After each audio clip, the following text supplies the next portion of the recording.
Hey there guys, so yeah, this past weekend I was quite busy over Christmas and there was a lot that went on in the sport of boxing, a lot of fights, a lot of developments, and I wasn't really able to catch any of it. Plus my internet was down for a couple of days, so I didn't have any access to the internet, so I wasn't able to get many videos going. So yeah, been a pretty busy weekend, pretty hectic. So what I'm gonna do is I'm just going to try and sum up what I've been able to catch up with boxing over the past Christmas weekend and before. So let's get into it. Now, first of all, I want to talk about the Josh Warrington Carl Frampton fight. So Josh Warrington's victory over Carl Frampton. And before I really get into talking about the fight, I want to talk about a particular narrative that's been spun about the fight. A particular narrative that I've been seeing from some people in the boxing media and also from a lot of fans. That narrative being, sorry, there's a bit of traffic nearby. That narrative being that Frampton is a shot fighter, that Warrington just got him at the right time, and that had Frampton been at his prime, would have been a different fight and he would have won the fight. And a lot of people saying he should retire. He himself is apparently considering retirement, this, that and the other. I gotta say, guys, I completely and utterly disagree with that. I completely disagree with that narrative.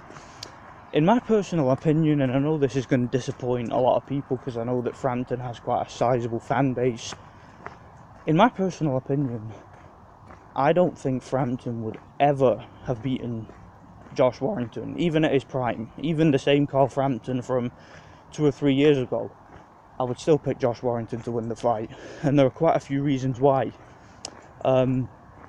Let's get it straight, guys. I mean, I can only tell you guys how I see it, and in my personal opinion, I've never really rated Carl Frampton. I've never really rated him that highly. To me, he's a good fighter. He's a very decent fighter.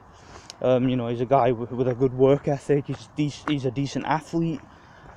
But to me, I put him in the same category that I would put somebody like Ricky Burns or Terry Flanagan or Anthony Crawler or Scott Quigg. I would put him in that category. And what I mean by that is he's a British level fighter. A British level fighter who managed to win a world title. And it's commendable that he was able to win a world title because, to be honest, when I first started watching Carl Frampton, I never would have guessed that he would be world champion. He just didn't seem to me like a particularly talented fighter. I thought he would just be, another one of these guys who just boxes at British and European level. But, he managed to win a world title. But like all of those guys, to me it was all circumstantial. I mean, he won the world title from Kiko Martinez. Kiko Martinez was, let's be honest, not an elite fighter. I mean, a decent European level fighter, I guess, but not a decent fringe contender, but not really world level.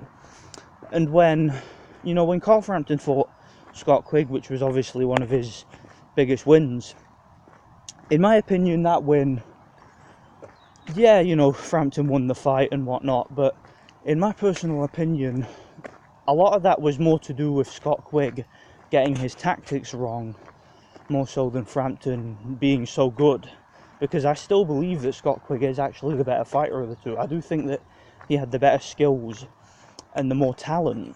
The problem is that, like I said, he just got the tactics wrong on the night. He was way too conservative early on, didn't throw enough punches, just wasn't assertive enough, and Frampton to me got his tactics right, which is commendable. But had there been a rematch several months down the line, I do think it may have been different. We did hear that Scott Quigg was having problems making weight too, so yeah, Frampton to me, I just think the guy was an overachiever. I mean, if you look at the Santa Cruz rematch, we saw clearly from that rematch that Santa Cruz was the superior boxer of the two. It's just that in the first fight, like Scott Quigg, he was too conservative, didn't throw enough punches, got his tactics wrong and sort of fought Frampton's fight, didn't get his tactics right. But in the second fight, he fought his fight, and he won convincingly. It was pretty easy to score the second time. So, Frampton, to me, he was never a world-class fighter. So, you know, going into the Josh Warrington fight, it was 50-50 in most people's eyes, and there's a reason for that, and that's because Frampton just wasn't really that. He just wasn't really that good. He was a British level fighter. Okay, both guys were really British level fighters. But now, the thing for Josh Warrington is that's 2 back-to-back high-level victories against very well-known British fighters, obviously beating Lee Selby and now beating Carl Frampton. Both of those guys are very well-known, and what that's going to do is that's going to raise Josh Warrington's profile. So Josh Warrington is going to be seen now as a one of the bigger names in British boxing, you know, after winning 2 domestic grudge matches. So to me, Josh Warrington has a bright future ahead of him. I really do think he's talented. The guy's a machine. He's got some engine on him, you know. Throws a lot of punches. He's really accurate with his combination. Seems to have a good chin. Seems to have very good stamina. He just seems to me to be a quality, a quality champion. I mean, the guy's a world champion now. Obviously, he won the world title against Lee Selby. Now he's beating a former champion in Frampton. So, you know, he's on his way to doing great things in boxing, and you know, it's yet to be seen how far he really will go. Will he just be a title holder, or will he go on to unify?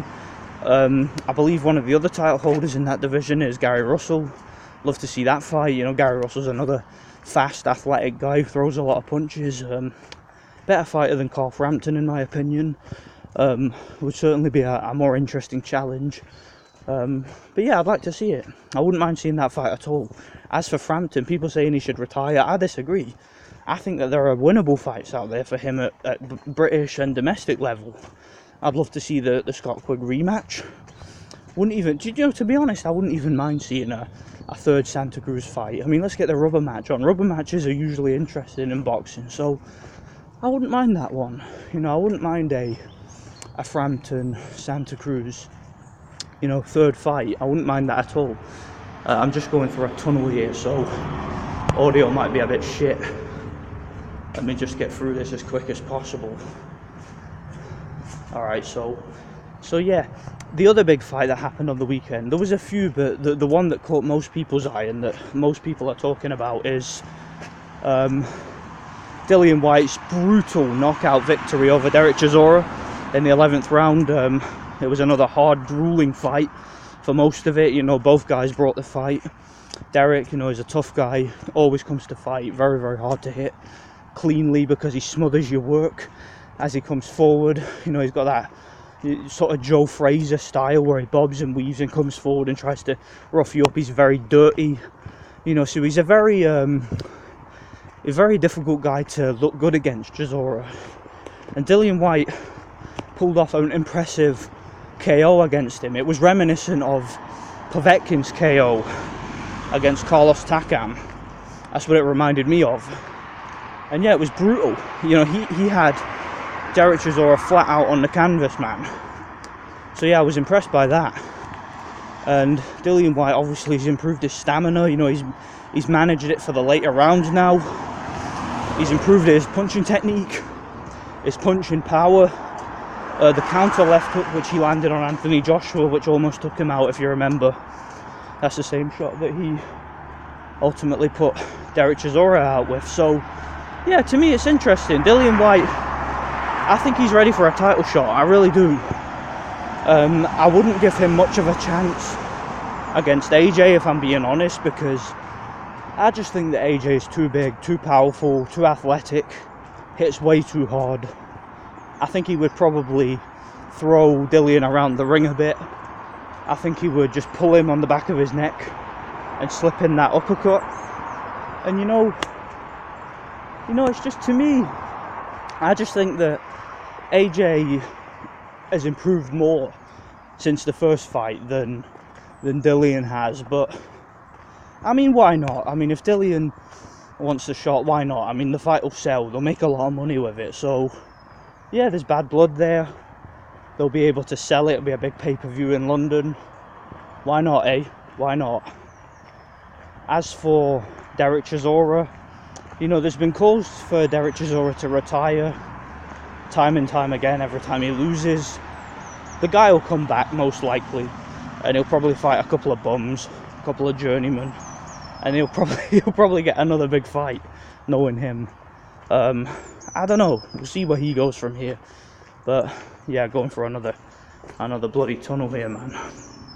Let me just try and get this out of the way, because the audio goes all fucked up in tunnels. But yeah, Derek Chisora, man, I mean, the guy's been around forever now. He's been around for so many years in boxing. You know, he's taken so many beatings at this stage that, I mean, what's even the point, man? I mean, he's not going to win a title, let's be real. Not going to win a world title. I forgot to mention too, Dillian Whyte, obviously what they're talking about is Deontay Wilder as the next opponent. But why not Dillian Whyte against Deontay Wilder? Well, that's what I meant. Dillian Whyte against Deontay Wilder. They're talking about him facing Joshua. Why not Deontay Wilder? I mean, wasn't that the fight they were trying to get over a year ago? You know, wasn't Dillian approaching a mandatory position? You know, is he not the mandatory for the WBC now? I really don't know how that shit works. I mean, 1 minute it's Dominic Breazeale, 1 minute it's somebody else. But if the Deontay Wilder Tyson Fury rematch doesn't go ahead, and if Wilder's looking to fight in the UK, maybe to build up that rematch, Dillian Whyte's the man. I mean, I'd love to see that fight, Wilder against Dillian Whyte. It's a great fight. It's a fantastic fight, man. Let's get that fight on. It's early in the morning, and you might hear there's a bunch of ducks here. I don't know if you can hear them, but yeah, I'm walking past a big giant pond. But yeah, man, Dillian Whyte, I would give him a good shot against Deontay Wilder, based on the fact that Wilder hasn't improved at all really over the past couple of years. I mean, the last two opponents Wilder fought, Ortiz and Fury, which were the only serious opponents on his resume, let's be real. And he looked like shit in both of the fights. I mean, he was so clumsy, swinging wild, getting, you know, throwing himself off balance constantly. I mean, he didn't lose the fights, but let's be real, he came damn near close to losing both fights. So, and the Fury fight, most people thought he did, including me, by the way. But obviously, the draw was planned, wasn't it? So who cares? But yeah, Deontay Wilder versus Dillian Whyte, I'd love to see that fight, man. I think it'd be an absolute bar brawl, you know, and I think that Dillian, I'd give him a shot, I honestly would. I know that a lot of guys are going to say I'm crazy because Deontay Wilder's right hand, you think, how can Dillian Whyte, you know, a guy who's crude, avoid that right hand? But I've got a feeling about that fight, man. I've got a feeling that Dillian could surprise us in that one. I really do. And I wouldn't have said that a year ago, but looking at that fight now, I think Dillian Whyte has a good chance against Deontay Wilder. I really do. I'd certainly give him a puncher's chance. I mean, that counter left hook, I could see that clocking Wilder at some point. I could see Wilder doing that chicken dance, you know, his legs going all funny like they did against Johan Duhaupas and Eric Molina. I could see Dillian Whyte maybe getting him out of there. I really could. Likewise, I could see Wilder clocking him with that fucking big sledgehammer right hand and just putting him to sleep. I could totally see that happening too, but you never know till they get in the ring. You never know. So if the Wilder Fury rematch doesn't happen, and if the Wilder AJ fight still gets dragged out, I wouldn't mind seeing Wilder take on Dillian. Have that fight in London, be on pay-per-view, why not? Or Dillian could go over to America. I mean, why not, eh? Why not? The other fights that happened, do you know, I got another video coming on those Charlo brothers, man. I need to talk about them. I've never even mentioned their names in a video before, I don't think. I've never made a video about them. I haven't really felt the need to, but I got a few things I want to say about them. Maybe later on in the week. But, yeah, because I didn't watch those fights, but I heard what happened, and I planned to watch those fights and judge it for myself, but let's just say I wasn't surprised by those results, and there's a few things I want to talk about in regards to that. I'm trying to think of what else happened over the weekend, but yeah, obviously the two main stories were the two big UK pay-per-views, the Frampton Warrington fight and the Dillian Whyte Derek Chisora rematch. You know, those were the big stories. And yeah, those are my thoughts really. I'd love to see. I mean, look, it's about time Dillian got a title shot, man. I mean, I'm not even a fan of Dillian Whyte. I don't like the guy, but you know, how long has he been a top 5 ranked heavyweight contender now, and how many, you know, other contenders has he fought and beaten. It's about time he got in a position for a title shot. And as for Josh Warrington, man, I just think the guy's really talented. I really do. I think he's certainly got the mentality of a fighter. Very, very confident guy. Very, very much believes in himself and his own ability. And I would love to see him, you know, maybe unify that division. I would absolutely love to see that. So let me know what you guys think anyway, and yeah, thanks for watching. God bless.